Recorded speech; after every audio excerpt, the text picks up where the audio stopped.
here. Like I said, big thanks to Tony D for tossing it to us from the previous hour. Tony D Show Sportsline Bulldog Hour. Tony D from 2 to 3 p.m. on the weekdays. Of course, you can listen to him, like I said, on demand, like our show, on 1430 ESPNFresno.com. So that's where you can find us there.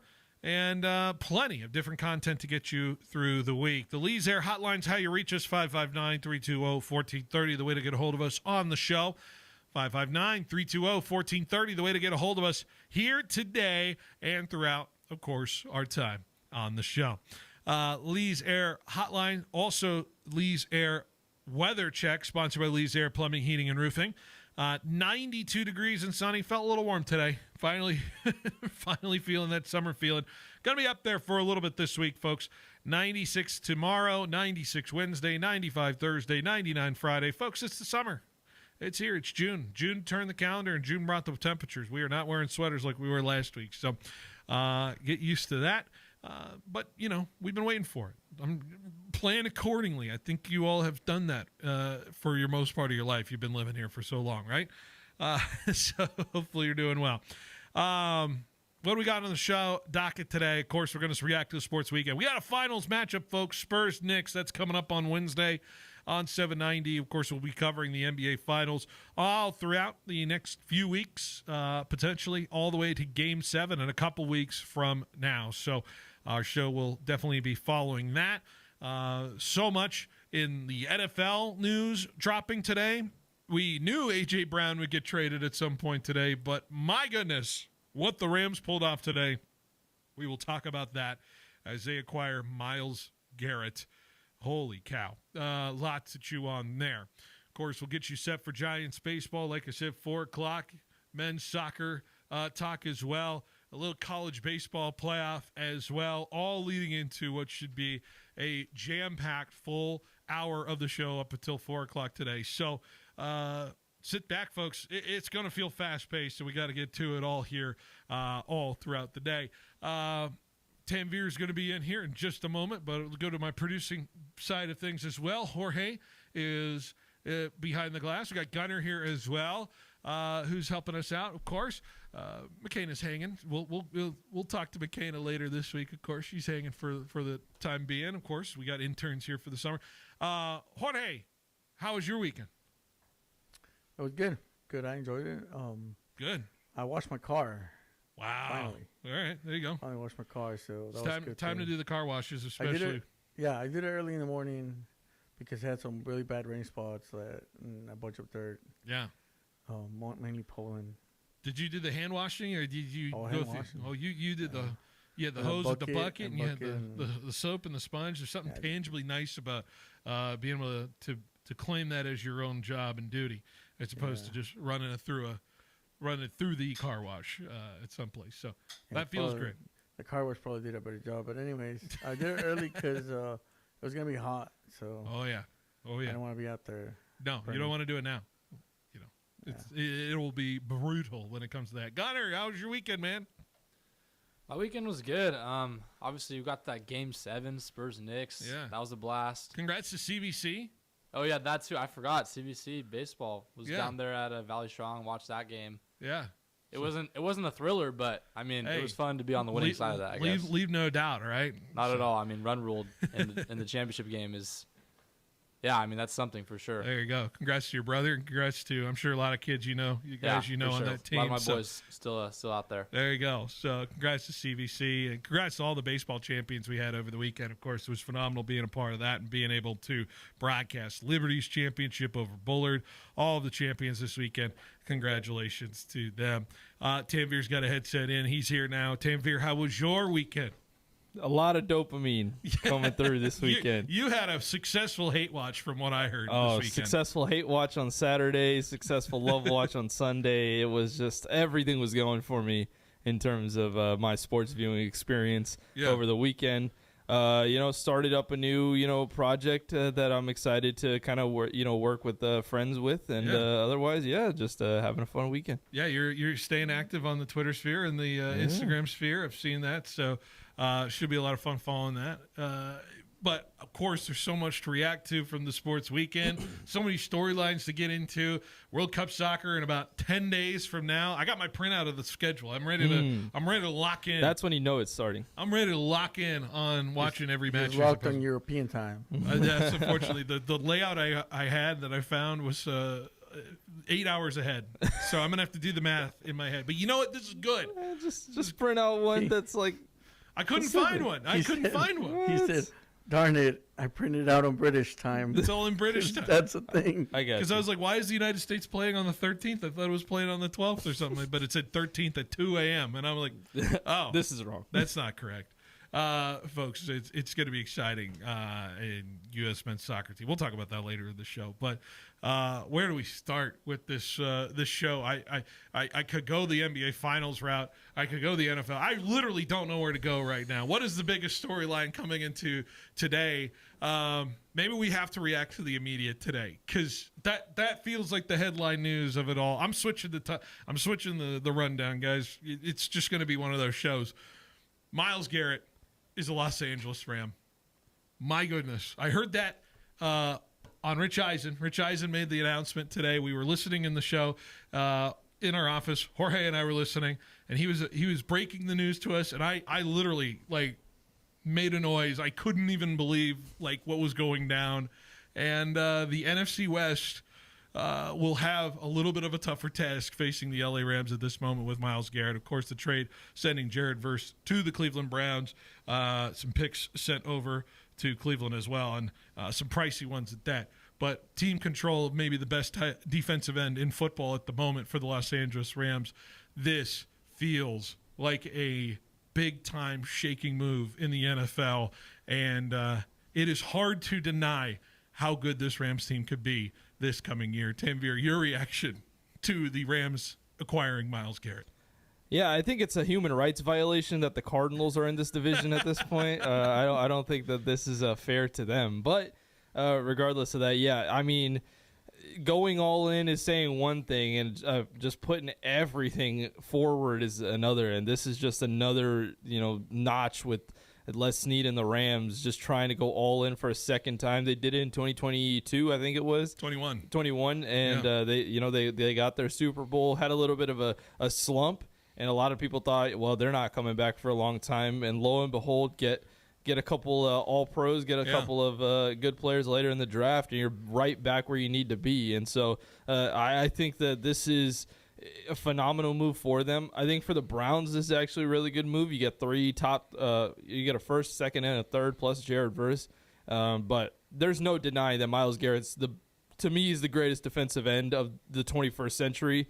And now you put that with the Rams. I think it's going to be unguardable, I think, when it comes to offensive lines. And your Niners get them first week in Melbourne, Australia. At least we know Trent and Myles will be going at each other week one. Ain't that going to be? You never know. I think he might switch over to Colton just because it's a little bit of an easier matchup, I guess. I don't know. I'd love to see both of those guys, though. That would be sick, yeah. Anyways, Myles Garrett to the Rams. And what was discussed in the timeline of this, and that was kind of what was coming up when these discussions were coming up, but apparently this is coming up right around the draft time of this trade being potentially discussed and broached. And I think we are getting a full picture of what the Rams' plan here is at the moment. And may I present the idea here that I'm starting to warm up to what they did in the draft because this trade became a possibility for them, knowing they're mortgaging a lot of picks ahead of the time with not having the ability to pick up quarterback 1-2 years later down the road. Why not have that early pick up a guy that I know certainly isn't going to impact your roster in 2 years, but because you now have Myles Garrett turned into a first-round pick from a year ago, plus some other options, plus you had Trent McDuffie come out of a first-round pick. To me, I'm forgiving the quarterback pick because one draft later, 2 year draft later, you're never going to get that chance to get that high of a pick for a quarterback later. Is Ty Simpson the right guy? Of course, with that, who knows? But at least it justifies a little bit in my mind that because you were ready to acquire Myles Garrett from the get-go, from the draft on, I justify a little bit of the idea of maybe reach a little bit further when you know you don't have the option to grab a great quarterback in the draft 1 or 2 picks down the road because you're trading that for Myles Garrett. Yeah, I think listening to that, I think it seems a little bit better in my mind in that aspect. But I sit here still on the opposite side of the fence, where I think that you get another win now piece with Myles Garrett, and I think just keep continuing to stack this roster, however more stacked you can get it, was kind of the way that I think that they should have gone. I think Ty Simpson is a good quarterback for sure, right? And I think he'll learn pretty well under Matthew Stafford, but I still don't think that it was worth that number 13th pick when you had guys like Reuben Bain Jr. and Mekhi Lemon still in there. Right. That could be amazing future pieces for you at different positions. Right, but like I said, the train is there where you could get off at 13th and say, we're never going to be able to pick at a quarterback this high again unless we trade up literally, 3 drafts down the line, because we're going to be a pick, supposedly in the Rams' mind, they're going to be a pick 32 next year. Yeah, but here's what I would push back on that is I think the value of Ty Simpson at 13 is skewed because of where this draft was in terms of quarterbacks. Right. So Fernando Mendoza was the clear-cut number 1. Right. I think Ty Simpson was the clear-cut number 2, but he was much further down the rankings, in my opinion. And so when we say that you're never going to get a pick like this, I think you could still get a quarterback like this in the second round next year or the later first round next year in that aspect. So, but I think it doesn't. At the end of the day, it doesn't matter anymore. Myles freaking Garrett. You have Myles Garrett, right? You have Myles freaking Garrett, and Matthew Stafford's locked up with his extension, of course, and what that all looks like. Like this version of this Rams team right now, my goodness, looks like a very, very tough team to beat. They are trending upwards when you thought, and I thought, or in my mind at least, I know you were more on the Seahawks side of things. I thought this team was the best team in the National Football League last year, and the Green Arrows pointing up now again after this offseason in my mind. It's incredible to know that this team has this kind of move in them. It's just remarkable to look at.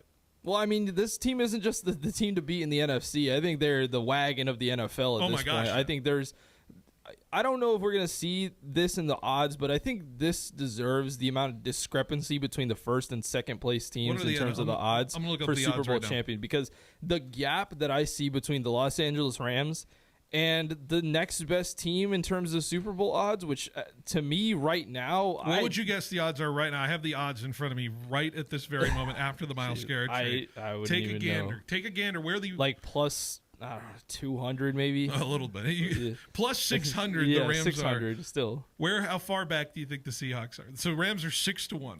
The Seahawks are the next best team. How far back do you think you got them? Maybe double. 10-1. Yeah, still 10-1. But it's I could trend forward a little bit. And plus, by the way, the Bills and the Ravens are at 10-1 as well. Even though I'll disagree. But I disagree. Wholeheartedly. Yeah, and by the way, there's another team that just made an upgrade that I would consider much above the Bills at this moment. I think it's because it's AFC. NFC is a much harder conference this year. So yeah. Guys, do you have any thoughts on this Myles Garrett trade across the side of things? Like, this is. I'm not calling it a heist. I think they certainly paid the price to get him. Jared Verse is a really great player. And he can certainly be an awesome player for the Browns. I love Jared Verse. What he provided for the Rams is probably the best draft pick in the outside of Puka Nacua in the McVay Snead era here for Los Angeles. But this is what you got to do to get Myles Garrett on board and have him, especially locked in with that contract extension too. It's not like this is a rental. This is your next Rams superstar on the defensive end. It's remarkable. What do you guys think? All right, clear yourself out. Here, Gunner, what do you got? Yeah, I mean, I think anytime you have the opportunity to go and get, one of the best players in the league, obviously best defense player in the league last year, if not the past 5 years for sure. I mean, you've got to entertain it at least. We saw that with the Lakers. They got Luka. I mean, it didn't necessarily make sense roster-wise, but you can get a dude like that. You have to make that. You have to make that call. So I think, you were just talking about Jared Verse is a great player. He's a problem, and they have Byron Young. They have Kobe Turner. It's not like the D-line was. Poona Ford is still there. Like the D-line wasn't looking at some dogs there. Braden Fisk is still there. Still a dude. right? That's 5 dudes we just named on the line that is just going to be mauling offensive lines. Yeah. And as good as Jared Verse is, he's had 12 sacks in his career over a 2-year span. Still pretty good, 7.5 sacks last year. In a 4-week span last season, between week 8 and 12, Myles Garrett had 13 sacks. Yeah. You're going from good to generational at that position. Literally set the sack record. Yes. You got the best guy out there. And by the way, you're creating depth later in the game with Myles Garrett because the dude goes 4 quarters, man. It's like the Rams have the depth, and oh, by the way, this guy's just going to be unleashed for 4th quarters. Like you don't see the production depreciate over time in a football game with Myles Garrett. It just continues to be relentless. It's a remarkable addition. A+, I think, of course, with everything considered. And my goodness, the Rams are making a statement that they want to win another Super Bowl in their building again. I was gonna say that I don't know why they didn't trade him earlier. The Browns? Yeah. Of course, there was a conversation a year before, but I don't know if the Rams are certainly in that position. They had an awesome he said he didn't want to be there for a long time, so I know it was for sure. Very strange relationship. It's interesting because he said he was gonna leave. Not sign a new deal, leave in free agency. Yeah. So actually, this is better for the Browns that they didn't lose him in free agency. Of course. And therefore, they still got a haul. They got a great young player. And Jared Verse is from Ohio, by the way. So he's got a history there. Living the LA life to Cleveland. Niners. Yeah. You want a Myles Garrett for the Niners. Yeah, I don't know if you do the 1-for-1, it's like, is a Bosa and some picks going to be worth as much as a Verse and some picks? I don't think so because, of course, Bosa coming off the ACL and Bosa's an expiring contract. I don't think the comps are there. The Niners would have had to pay a little more premium on the draft picks there than what the Rams did, which was Jared Verse, 2-year guy into the league, clearly a stud, and a couple of picks that made a little more sense. Right. I just don't think the Bosa trade 1-for-1, if that was going to be what it is, doesn't comp out for the Niners as much. I would imagine appealed to the Browns as much. It was the best position for him to go. You thought Myles Garrett best position to go to the Rams? Yeah. Yeah. Well, of course. Yeah. Of course. Like, outside of anybody else, I'm trying to think of a better team that would fit for Myles Garrett. Now, by the way, Cowboys. Myles Garrett's going to be playing some playoff games here. We're going to get some. Finally. Oh my! He had one run, right? He had that 2020 run, right? Or what? Yeah, he won one playoff game against the Steelers. Against the Steelers. Then he had another appearance when the Flacco Browns got there and lost to the Texans. So it's not like Myles Garrett's like impervious to the playoffs. Maybe a deep run, right? Yeah, but this dude's ready. This dude's ready to get, have his Aaron Donald ring me. And by the way, I'm not leaning out the possibility that Aaron Donald's ready to roll. Come back. Don't to this even team. think about it, man. Boy, don't even think about it. You don't want me to think about it because you don't want it to come true. Yeah, exactly. I agree. And by the way, they got Trent McDuffie back there. Oh, by the way, don't forget about that. All for a couple first-round picks, huh, Avery? Jeez. That's how you use first round. It makes me sick. That's how you use first-round picks, huh? Yeah. All right, we got so much to get to. I want to break down that trade tomorrow with more from the Niner perspective because I got to imagine some Niner fans are, woof. I know a couple of them. Anyway, so let's take a break because let's have happy thoughts for Tanvir with this Spurs team. Let's talk about the NBA next here on 1430 ESPN Fresno, the Valley's local sports leader. Fresno, you already know how we roll in the mornings. From 9 to noon, Monday through Friday, it's Rich Eisen holding it down on ESPN Fresno. NFL headlines covered. NBA buzz locked in. Viral moments and hot takes always in play. Rich brings the insight, the humor, and those can't-miss interviews that keep you plugged into everything happening in the sports world. So whether you're on the road, at work, or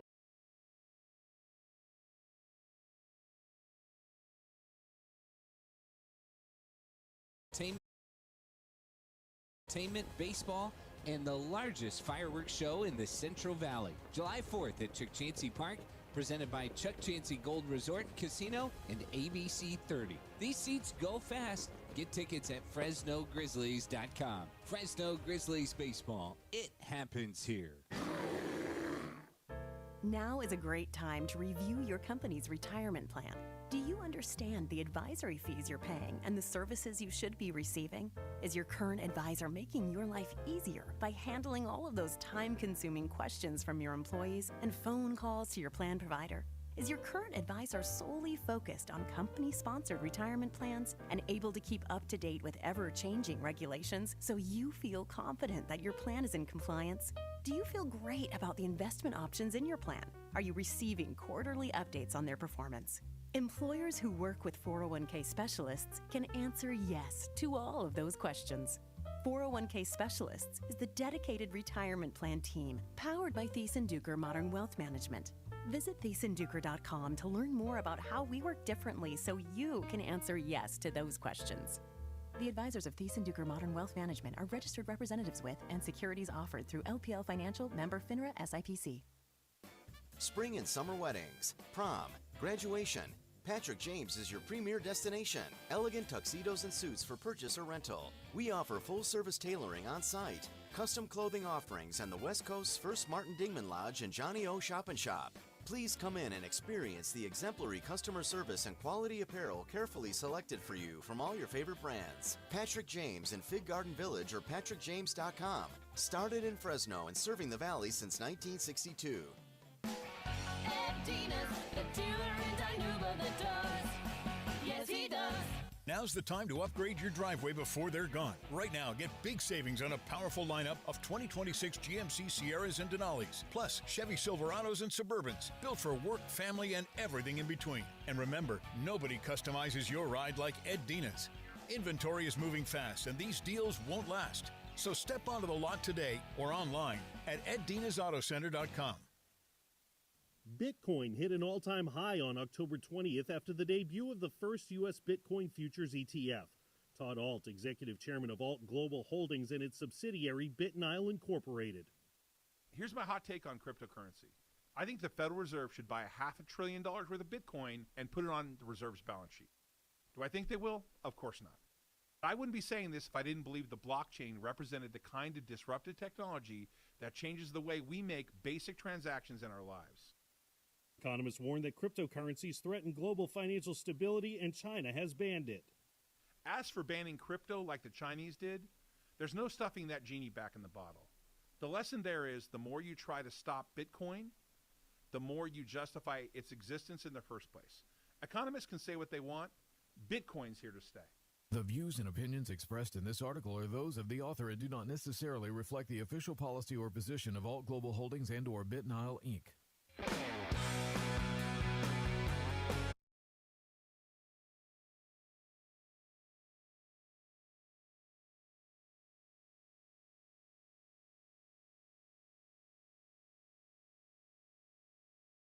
On the bench here on 1430 ESPN Fresno, here for just the hour before we send it to Giants baseball in Milwaukee. And all I got to say is I think they're onto something with this in-season tournament. Oh, yeah? You know what I mean? The NBA Cup? Yeah, the NBA Cup or whatever that. Yeah, it seems like something happens with the all champion. We needed to know is we the signs were in front of us, huh? The NBA Cup was trying to tell us something. And here we are, the NBA Finals, Spurs-Knicks. Who did the Knicks beat to make the NBA Cup final? If it's the Cavs, that's going to be insane. Because I know the Spurs beat the Thunder. I'm looking at the Cavs. Right now. Was it? No, stop it. No way. Stop it. Don't you dare. Was it the Hawks? No, it was the Magic. Magic. Yeah. And then they tanked. Yeah. But that would have been just like the Cavs. Same thing, right? I mean, yeah, that would have been an insane coincidence. Spurs-Knicks, man. What were we doing in 1999? Tim Veer, you were. I was -1. You were not. You were just. That wasn't even a thought. You were a twinkle in your parents' eye. Jorge and I think are the only ones here alive in 1999, and me, I was a happy-go-lucky kid in first grade. Jorge, you were the good old days. You were listening to Dr. Dre. You were saying on your way to your 8th grade classes. The 1999 2001 album. Let's go. There you go. It was the summer of '99, and things were crazy. Yeah, I was locking in on a new hit show, SpongeBob. You know what I was looking in? SmackDown. Yeah. SmackDown. That's the year. Well, it came out in '98, but it wasn't like super big until '99. Oh man. Anyways, 1999. Last time we saw this happen, of course, Spurs-Knicks, and vastly different versions of these two teams, I would imagine, but. I think this is going to set up for what should be a really fantastic NBA Finals. Before we get to that, because we'll preview that maybe a little bit later down the road, I just want to react to what we saw in the Western Conference Finals, because this affirms a lot for me of maybe what direction the Lakers really should go here too. I have that reaction as well. But first, let's just talk about it. What the Spurs did to make this happen and be able to pull off this victory on the road, of course. And I don't know if it was an out of gas situation for the Thunder or if it was just surely the Spurs being able to jump to that lead early, hit some 3-point shots and make it happen. Down the stretch, big defensive stuff. Luke, LeBron, James, Cornette, the play of the game, right? Yes. Who would have thought? Good redemption arc after what happened to him in Game 5, of course, right? And with that kind of crazy sequence, but it was a remarkable performance for the ages in Game 7. Is it one of the all-time great Game 7s? We'll see. We'll see where it stands the test of time. I think it's one of. I think it was a really good Game 7. Yeah. I'm not sitting here and saying it's better than Warriors Cavs 2016. Right. Obviously, you would say otherwise. Sixers Raptors 2019. Yes. Kawhi amazing buzzer. Yeah, and so I think it's in that upper echelon for sure. Yeah. Of Game 7s. Yeah, but it was kind of just remarkable to see the Spurs, because I just worried about the longevity of what the Spurs have, because I saw a gassed Wemby, it felt like, in Game 5, and I was wondering what was left in the tank. I was wondering what was there for him left in the tank in these two games, and I think he showed me something that was I wasn't prepared to see, because of me looking at the tangible evidence of his defensive numbers, which were poor against the Thunder back in Game 5, and props to him for finding an extra gear in those final two games, of course, to be the superstar that the Spurs have been wanting him to be and have seen him be pretty much throughout this playoffs. And I thought it was a remarkable, transformative performance the last two games in that series. Yeah, the reason why I think Game 6 is obviously Wemby's game, but I think why Game 7 was so impressive from a Spurs standpoint is it was such a team performance, 7 players in double-digit figures in terms of points, and I think the amount of clutch shots from the middle to the end of the fourth quarter, you had a clutch play from basically everybody in that team. Julian Champagnie hit some big threes. Keldon Johnson hit 2 massive threes after he couldn't buy a bucket for the entire series. Luke Cornette, possibly the greatest Game 7 block of all time. Okay, all right, get out of here. Second greatest. But regardless, Luke Cornette, amazing block. Dylan Harper with an insane step-back 3 over SGA. I mean, this entire team went out there and put in the work and pulled away in the fourth quarter behind the pillars of what this team was made of. 3-point shooting, great perimeter defense, and having a second gear with their second unit. And so I think all in all, I think this Spurs performance is more impressive because it wasn't just about Wemby. Yeah, and I asked the question, I think, Gunnar, we had you on Friday. I asked the question, are we ready for like 4 more years of this in the West? Which I could argue could be a possibility, but knowing the NBA and how things have worked over the last 8 seasons, right? We've had 8 different champions get to this mountaintop. It's not a guarantee because we feel like it's a guarantee that these two teams are going to be there forever, that it actually is a guarantee. I swear to God, I thought the Nuggets were winning 4 straight after 2023, and they are not. And I was convinced after last year that the Thunder are winning 4 straight, and here we are, and they're not going to win one. So I'm begging the question that that's the case, but then I'm also begging the question of what other teams can have the moves to make it happen, to watch what happened in the Western Conference and react to it in some form or fashion. But first of all, before I get into that conversation, Gunnar, you had some thoughts just how awesome that Game 7 was in your mind. Yeah, I mean, it was just, Champagnie having going 6 for 9 from 3, that was just awesome. Yeah. I mean, that gave me some like Kyle Korver vibes. Let's back go. in the day. A little Kyle Korver action. Yes. It's like anytime he shot it, I was like, well, this is going in. But yeah, I mean, that Luke Cornette block is insane. We're talking, that was Wemby had 5 fouls at that point, right? That's why Luke came into the game at that point. Is that what happened? Big minutes, yeah. Yeah, insane so 4-minute stretch. Luke Cornette's coming in. What's going to happen? And that's the result. I mean, and then seeing the dudes rally around him when he gets subbed out. Right. That team's just so together, and it's just like, they play so much more mature for their age. Right. I heard Colin Cowherd talking about this, and he was dead on. Just like you're expecting them to kind of break under this pressure at some point. It just never happened. Yep. I sit here and watch, and the reaction I have, because we are a Lakers station, I want to give a Laker perspective in watching this Western Conference final play out. And my reaction to seeing what these two teams provided in 7 games in the Western Conference Finals is it affirmed how far away I still think the Lakers are in contending in this conference based off of what we saw. But I also think it affirmed what I've kind of been suggesting from when the Lakers got eliminated is I think more and more you have to go all in on a freaky player. And who better than what I've laid out in the suggestion that I had is finding some sort of ability to acquire Giannis Antetokounmpo in matching up with these teams. And I know it's easier said than done, but I sit here and say that's the move that has to get you to win now, because we're hearing, of course, already rumblings. LeBron is starting to, posture his position and where his salary could potentially be for next year with the Lakers. And we'll see what that negotiation has to be. But the plan has to be for this Laker team to be able to contend now. Right now it isn't, and it won't, judging by what we saw in those 2 opponents we saw play on Saturday night. But I think there's a path where they can, and it has to be in an all-in move like I was putting out there. I think that Giannis is probably going to be the best scenario for this type of situation. You have to go all in for him. And they're not the only team that has to go in on him. My issue with this Lakers team, though, is the skeleton of the rest of this team. Sure. You can have the head and you can have, the shoulders, but you're going to have a terrible legs and rib cage because this bench is absolutely horrendous. I think that they played up to a level, and I think I was more proud of them in these playoffs than some of the starters because they played so well and tried so hard.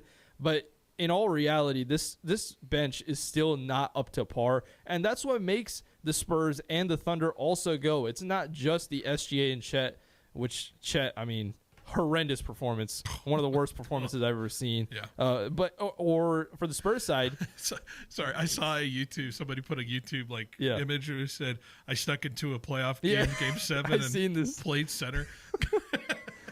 I mean, what a horrible series, nonetheless. But 2 shots in this game. He made the first shot of the game. Yeah. Didn't make anything. Got dunked on and completely disappeared. He got scared. Anyways, where were we? Oh yeah. So Fox and Wemby on the Spurs side, you can have Luka and Giannis, but they don't have the Champagny, they don't have the Vassell, they don't have the Castle and the Harper on that team to still compete with the Spurs or the Thunder going into the next couple of years. And where do they get that? That's through draft picks, and that's through getting low budget impact players that you strive for, and they've just been bad at that over the last couple of years. And that's a fair point, and that's why in the immediate, I think acquiring Giannis at this moment makes sense in the short term to make it happen as far as what LeBron is bringing to a core 3. And yes, it's a skeletal roster at that point if you have those 3 working together. But I take that and then just continuing to be smart in the additions on the back end of the next 2 or 3 years, because you're dealing with this team in 2 or 3 years from now. The Spurs are going to be the Spurs for the next 2 or 3 or 4. How many years they're going to have this core together before things start getting a little pricey? Wemby's 22. Right. Castle's 21. Harper's 20. Exactly. This team is going to be a contender if they can keep those guys for multiple years. Mm-hmm. So, whether it's 4 or 5. So that's what you're facing. And not to mention, the Thunder also exist too in their depth and what they provide and what they've brought in together. And suddenly Jared McCain's a piece that's like, I can't believe Philly just offloaded him. Yeah, Daryl Morey, that's why you got fired. Just like all of these awesome young pieces that they're going to be around until 2027, 28, 29 years, the season's there. So you have to find a way to at least be at that level. And then I don't know if it's called hope. I don't know if it's called whatever. I think J.J. Redick was very smart in his coaching this postseason. I think he showed that he can get the most out of anybody. Yeah. It feels like. Even Bronny freaking James. Yeah. You know what I mean? Like, Bronny played legit minutes in this playoffs. So, like, if that's the case, I'm not too worried about what the skeleton looks like if he can pull something out of that, in my opinion. But, Giannis, Luka is like my basketball heaven of like, give me that fantasy draft looking like team right now. I want to know what that looks like. Just make them play with each other at least for a year. I would love to see what that team looks like in that iteration. I think it would I mean, it'd be the second coming of Kobe and Shaq or Magic and Kareem in terms of the value of what the player brings to the team. Are you going to have those guys around them? I still find that very difficult to believe. Yeah. And I think the Spurs and the Thunder are going to be a problem in this. I mean, let's not forget some of the other teams that are still in this. The Nuggets are still here. The Timberwolves always give a tough opponent for anybody. This is not just a two-team conference, even though I think those are the two teams on top. Yeah, it's going to be a clash of the Titans anytime we see this Western Conference go at it, and we'll see if it's enough to see some teams find their way and make it to a finals. And by the way, we've seen a lot of teams make it out of that conference into the finals and find ways to win championships. And also, some other teams end up falling flat on their face as well. But I cannot wait to see this series, of course. And Tanvir, you're here only for today, so just a little glimpse at what you're thinking about the series. And I implore you. I know you're a Spurs fan. I implore you for your most unbiased opinion in what this series could always look been like. unbiased. Yeah, Come on now. You're good. I'm just unlike some. No. Jorge. What? What? I think the biggest edge, for both teams, it's going to be the Knicks' 3-point shooting. That's why they've been blowing teams out in these last two series. That 3-point shooting has been ridiculous for this team, and they haven't really matched up with anybody that can match that output. Can they just overwhelm the Spurs with their shooting, their transition game, and get out to leads that the Spurs have not been accustomed to? Because I think they can be a better 3-point shooting team than what the Thunder were in that series. Yeah, and on the Spurs side, I think it's the exact match for that. It's going to be that perimeter defense. De'Aaron Fox, Devin Vassell, Stephon Castle, Dylan Harper, all of these guys are the reason why Shai Gilgeous-Alexander, until Game 7, had a terrible series. And so I think that those guys, if they can get to Jalen Brunson and really disrupt the main playmaker for this team to not get the ball out to those shooters, then I think the Spurs are going to have a really easy time winning this series because they have the back end of Wemby, and that's always going to be there. Even with Kornet to an extent, right? He showed up at the end of this series, and I think Kornet will have a little bit of an easier job in this series than he did against the Thunder. But regardless, I think that perimeter defense can really lock up this team. So if they can, I think they'll win. And that's kind of the matchups that I'm looking for. Last meeting was in March, and the Spurs failed to crack 90 points. It was the only time they did not crack 90 points this season. Largest loss of their season. The Knicks shot almost 40% from three in both meetings. They matched up with the San Antonio Spurs. If you're looking for that aspect of the game to play out in the Knicks' favor, or just in general, if you're looking for that as well. And the Spurs led in that Cup final. It was a massive fourth quarter from the Knicks that ended up pulling away and beating them 5 for 13 from three, and that chance 13 second chance points to the San Antonio 2 second chance points in that fourth quarter. And I think they've improved in that aspect. Obviously, the last game, the second quarter was looking really bad in the offensive rebound department. But I think in terms of the season, they have definitely improved in that scenario. I only have one more question in reaction to what we saw over this weekend and what we are going to see in the NBA Finals. And the question is to our lone Knicks or our Kings fan sitting over there, Jorge, how are we doing? How are we doing knowing 3 years removed that we have Mike Brown, De'Aaron Fox, and Harrison Barnes in an NBA Finals? And Tyrese last year. Tyrese last year. So we're going to break? No? Possibly. We want to hit it. This has been usual with the Kings when they go somewhere else. Usually, this feels even worse though.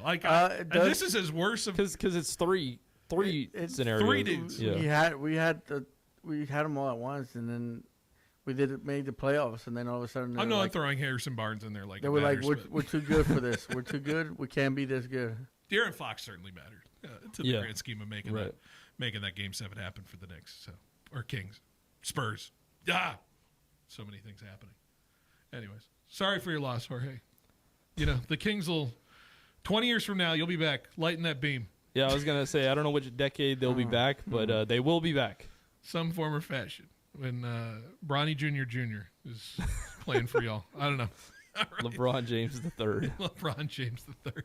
All right. You can hit that break you so desperately want. Let's wrap up the show next year on 1430 ESPN Fresno, the Valley's local sports leader.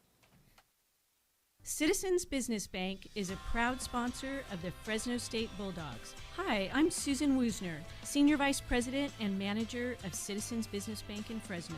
We proudly support California's thriving small to medium-sized businesses. Our relationship-based approach and straightforward business model set us apart in the financial services industry. We are a banking partner that understands your industry and your company. Whether you're expanding operations or planning for the future, Citizens Business Bank is here to help ensure your banking experience is smooth, convenient, and aligned with your success. My team strives to build long-term banking relationships by getting to personally know you and your business, and then providing you with a wide array of powerful solutions customized to your unique financial needs. Visit cbbank.com to learn how Citizens Business Bank can help contribute to your success. That's cbbank.com. Citizens Business Bank, N.A., Equal Housing Lender, member FDIC. At Helena Agri Enterprises, we're committed to helping you make the best agronomic decisions for your farm. That's why we combine cutting-edge technology with superior products. Helena's Agri-Intelligence program uses in-depth analysis to identify potential problems in the field before they take root. Combined with a complete line of high-quality crop production and crop protection inputs, Helena has the tools to help you increase productivity, enhance performance, and maximize your return on investment. Contact your local Helena representative or authorized dealer to create the right plan for your farm with Helena products and Agri-Intelligence. Hey, it's Phil Bonatti with Behind the Bench, and I've got to tell you something I just did to my car, and I wish I'd done it sooner. You know how your car bakes in the Central Valley sun? Feels like an oven. I went to Stereo One Warehouse and got my ceramic windows tinted. Game changer. It keeps the heat out, so my AC doesn't have to work as hard this summer. My car is cooler, more comfortable, and I'm not blasting the AC anymore. So if you're in the Valley, go see Stereo One Warehouse. Call Daryl at 559-836-0949 and tell him Phil sent you. Fight fans, mark your calendars Sunday, June 14th. The UFC Fight Night viewing party starts at 4 p.m. at Chuck Chansey Gold Resort and Casino. Catch every second of the live pay-per-view on the big screens as Taporia takes on Gaethje for the World Lightweight Championship, plus Pereira versus Gane for the interim heavyweight title. Don't miss a stacked fight card, championship action, and every knockout moment. Live at Chuck Chansey Gold Resort and Casino, your Fight Night headquarters. This Father's Day, skip the usual and treat Dad to something he'll actually enjoy. All June long, Lynn's Restaurant Group is celebrating dads with something extra on the house. Dine in at Ramen Hayashi, Ino Oishi, Lynn's Fusion, or Ichi Shabu, and Dad can enjoy a complimentary item with his meal. From ramen and teppanyaki to all-you-can-eat buffet and hot pot, there's something for every kind of dad. Offer available for Lynn's Rewards members. Download the Lynn's Restaurant Group app to join. Terms apply. Find your spot at lynsrestaurantgroup.com. Get your business noticed and stand out from the crowd by visiting Megaprints. Working with the Valley's most prestigious and high-profile businesses since 1998, we print and install custom-designed signs for businesses of all types and sizes. From yard signs to banners to wallpaper and fleet graphics, Megaprints has the state-of-the-art capability to turn the signage you've dreamed of into a reality. Visit megaprints.com today to see our work and what we can do for your business. But we have a truck leaving with a big order on Tuesday. Tina's floor manager retired, leaving her tortilla factory flat out. What do you mean she's on a silent retreat? She must fill the role and all those orders. I'll oversee production. Indeed can help her hire great people fast. I need Indeed. Indeed you do. Schedule virtual interviews and talk to candidates right from your employer dashboard. Visit Indeed.com/credit and get $75 towards your first sponsored job. Terms and conditions apply.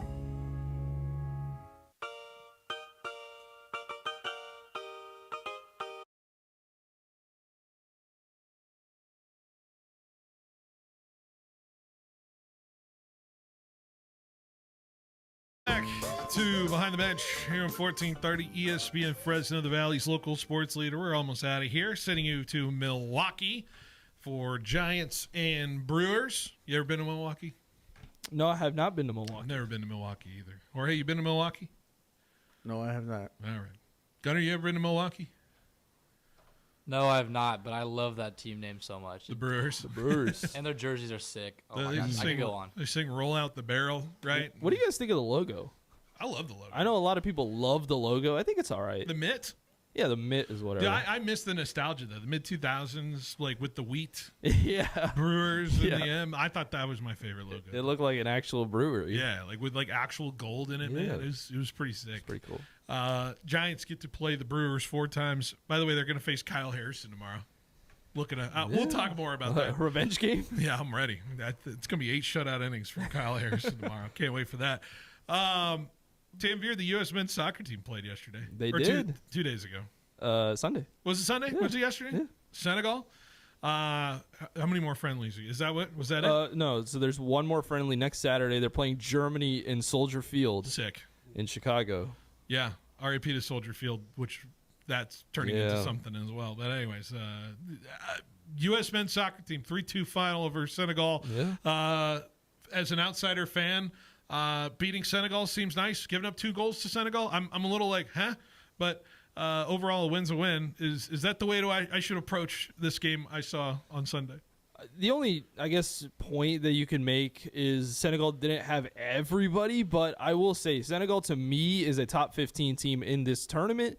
They won the Africa Cup of Nations. I know that's a hotly contested thing because Morocco technically has it now, which is a whole other can of worms. But they're, to me, the best team in Africa. They still had their starting offense in there with Iliman Ndiaye and Sadio Mane and Nicholas Jackson. And so I think that for the United States to get a win against this team is impressive. And I think that with the rotation that they had to still win 3-2, it's a very good win going into the World Cup. And I think it switched the whole pessimism about this team over the last couple of months. I heard they had water breaks in the middle of each half, and which will be a thing in the World Cup. But I heard they have to, if they're not quite sure if they can do what they did this past game, which apparently Pochettino, can't say his name ever. Pochettino.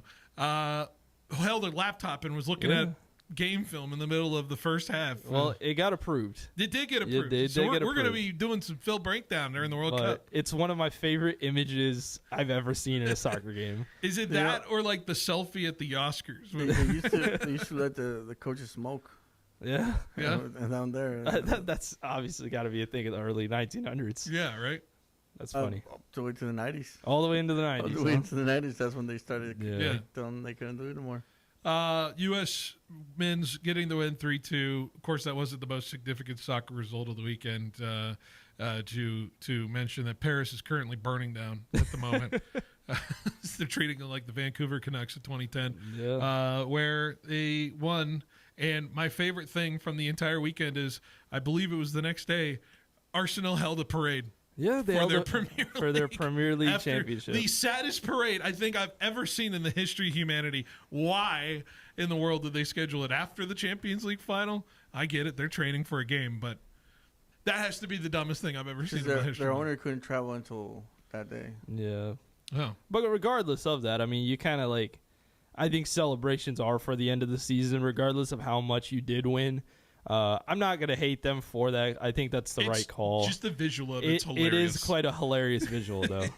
If you're an Arsenal hater. They should have done what like the others do, is just have one for the regular season and have another one when you win the champions. But because you didn't, you just don't have one. I'm trying to think of the saddest parades, and I think the last saddest parade I saw was like Florida Panthers going down Miami-Dade.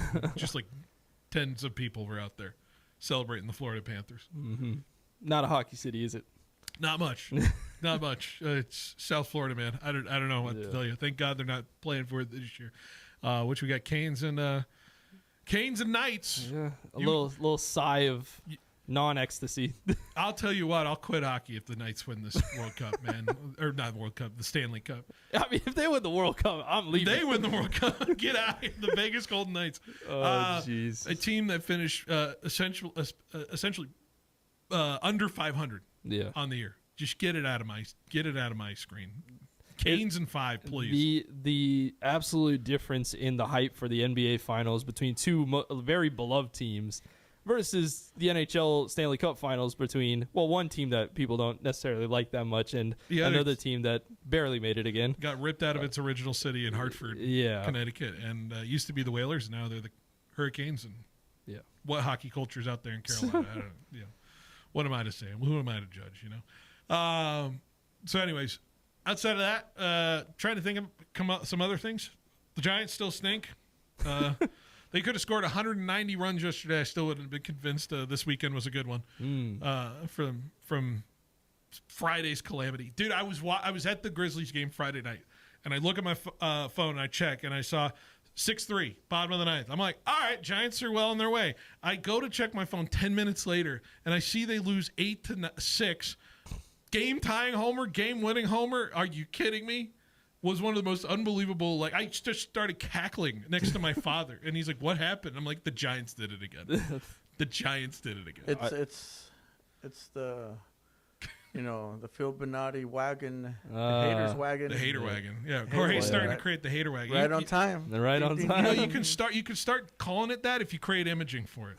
I'm creating imaging for it. Create imaging, and you can do just got the hater wagon, the Oregon Trail theme song behind it. Yeah, that's funny. You get a whip crack in there. Yeah, you get a wagon thing. Come on, Jorge. Haters wagon. You want to start a thing? Create imaging for it, huh? Let's do it. Let's make it happen. happen. Don't tell me how to do my job. Don't tell me to do my job. Don't tell me how to hate, huh? All right. Anyways, Tim Beer, you're starting something, man. Let the people know what you're doing. Oh, well, thank you for that. I'm starting a new social media, sports media company that is with some of the people that have actually been here before. Daniel and Chloe and Sergio, some of the interns that were here prior, and it's at The Relay Media on Instagram, X, YouTube, and TikTok. And we're going to start uploading podcasts every Tuesday and Thursday on YouTube. And, content every day on all those sites. There you go. Good stuff, man. Thank you. We'll still have you here around, of course, kicking every week. I'll always have fun coming in. Well, I got World Cup week next week, so I'm sure we're going to make official predictions, all that fun stuff. It won't be a full World Cup show, but I got to imagine it's going to be. Oh, dang it. What we're diving into. I wanted 3 hours of this. I do have 3 hours on Monday next week, so we can get into it. Tim Beer, appreciate it. Thanks for coming in. Guys, good job on the show. Appreciate you as always. That's it. Giants baseball coming up next on 1430 ESPN. Get your business noticed and stand out from the crowd by visiting Megaprint. Take Back Sports.